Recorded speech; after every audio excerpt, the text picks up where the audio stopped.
Today's creationist to be named and shamed is a user by the name of Driver1100. His offences include quote mining, willful ignorance, outright lying, disingenuous behaviour, making arguments from incredulity, and hypocrisy. Again, the evidence is obvious just by taking a look at his quotes. He has commented on a video relating to an interview between Jeremy Paxman and Alan Coulter. In this case, however, I also got a few gems via email which I will reproduce here. The first point I will make is the argument from incredulity fallacy that he commits. This is a direct quote taken from Driver. Where these strictly hypothetical burrowing snakes, see above article, has eye issues, as sand particles got into it, evolution came to the help and eyelids were totally replaced by a transparent membrane. I think I would take intelligent design over random evolutionary help in any of the 12 days in a given week. I have never heard of evolution in terms of developing things to help. I thought it was random mutations that allowed a higher survival rate, not evolution to the rescue. Frankly, this is disingenuous behaviour. Misrepresenting a theory is ridiculous. Evolution is about mutations that are guided by the process of natural selection. Evolution to the rescue is a gross parody which by far is easier to attack than the theory itself.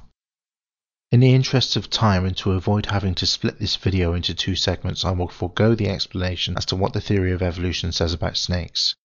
The following site gives an eloquent discussion on how evolution selected for different environments in order to protect a given organism's eyesight. More dishonest quote mining. Fossil records for these reptiles are sparse, are likely to have branched off in the primitive order. It is generally accepted that modern snakes arose from lizards about 130 million years ago, but there is no hard and fast fossil evidence to link the two suborders. Due to this incomplete fossil evidence, snake evolution is based largely on theory. Unfortunately, there is no intermediary evidence to link these creatures with modern snakes. The original site is here. The site which he is referencing is an evolutionary biology site, and the quotes he have taken are directly out of context. This differs in most other users' cases where they have pulled quotes directly off of creationist sites, in that he has deliberately selected quotes that would make his argument seem to support his position that evolution was a theory in crisis when in fact the original site did nothing of the sort. I'll come back to this quote shortly as I have addressed this in an email response. Another quote mine from the same dishonest creationist. The fossil records of snakes, however, is patchy and incomplete with large gaps. If this finding is confirmed, it means that we have to completely rethink our view of how snakes evolved. Much work remains to be done on the evolution of snakes. The following article is reproduced from the lower section of the following site. The fossil record of snakes, however, is patchy and incomplete with large gaps. Newer techniques using molecular biology may give us a more complete picture of snake evolution. Using methods such as immunological responses and DNA-to-DNA hybridization, the precise genetic distance between living species can be determined and a rough picture of when and in what order they evolved can be drawn. The study of snakes using DNA techniques is still in its infancy, but it has already revealed a few surprises. Preliminary results indicate that vipers are not, as was formerly thought, the most recent of the snakes, but instead diverged from the ancestral boid stock before both the elapids and the colubrids. If this finding is confirmed, it means that we will have to completely rethink our view of how snakes evolved. It appears that snakes underwent a rapid radiation in their initial burst of evolution, with a number of different lifestyles appearing at once and then developing independently and in parallel afterwards. Much work remains to be done on the evolution of snakes. As you can tell just by the paragraph that I've just read, massive sections of the original were missing from the quotes that he sent to me by email. They are by definition also missing from the quotes that he posted on comments to the video that I referred to earlier. Putting this information back in clarifies the true meaning of the article. It does nothing to disprove evolution at all, but instead makes reference to the provisions of snake evolution and specifies upcoming techniques that will help in further study. Still, what else can we expect from creationists? Driver, you have placed emphasis on certain terms such as believe, maybe, probably, rethink, generally accepted, based largely, etc. That's a common and misleading way of the master trick that Kirk Cameron and Ray Comfort use. It's neither big nor clever. All of those words and terms that you have chosen to emphasize are, with a few notable exceptions, used in scientific parlance because the scientific method makes no definite conclusions unless absolutely necessary. You won't find a scientist making claims of absolute knowledge for any theory, including the theory of general relativity or even the law of gravity.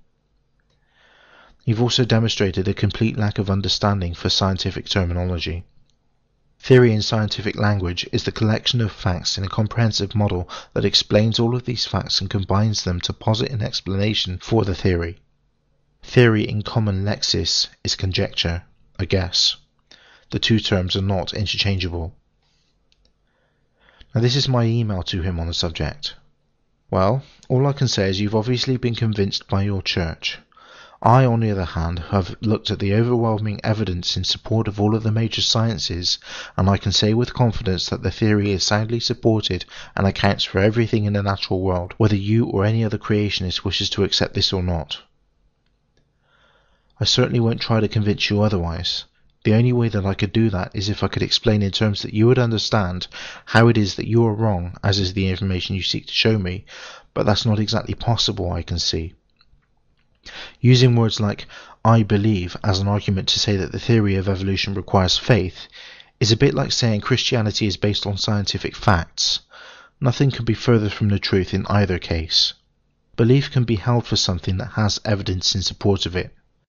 Faith, on the other hand, is a belief in spite of evidence to the contrary, or in spite of a lack of evidence in support of a given position. And as I said in the last message, scientists use terms like that all the time. Now on to your evidence. The tripod article that you quoted from has shown me that within the first two paragraphs you've made a conclusion that is erroneous. You quoted to me this statement: "But there is no hard and fast fossil evidence to link the two suborders. Due to this incomplete fossil evidence, snake evolution is based largely on theory." However, you failed to quote this one. "Unfortunately, small lizards and snakes do not make good fossils, as the small delicate bones tend to break down or become scattered." Had you reproduced that quote properly as it was detailed on the site, instead of misrepresenting it as you creationists have done so in every instance that I've had dealings with you, then your quote should have looked like this: "It is generally accepted that modern snakes, suborder Serpentes, arose from lizards in the early Cretaceous about 130 years ago. But there is no hard and fast fossil evidence to link the two suborders. Unfortunately, small lizards and snakes do not make very good fossils, as the small delicate bones tend to break down or become scattered. Due to this incomplete fossil evidence, snake evolution is based largely on a theory."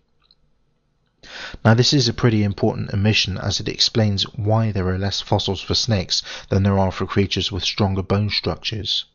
I'm not a bloody fool, and you've demonstrated that just in this omission alone, you have committed the fallacy that we call quote mining. It is a dishonest and aberrant practice that for me closes all debate and inquiry down, since if you are willing to do it once, you will more than likely do it again. I will be posting this on my channel to show your dishonesty, and this will be my last communication with you on the matter. The original site is shown here.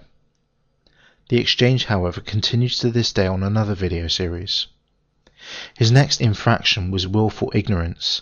Again, a search on a search engine would have produced answers to most of his claims within about 10 minutes. That would have been too easy, however.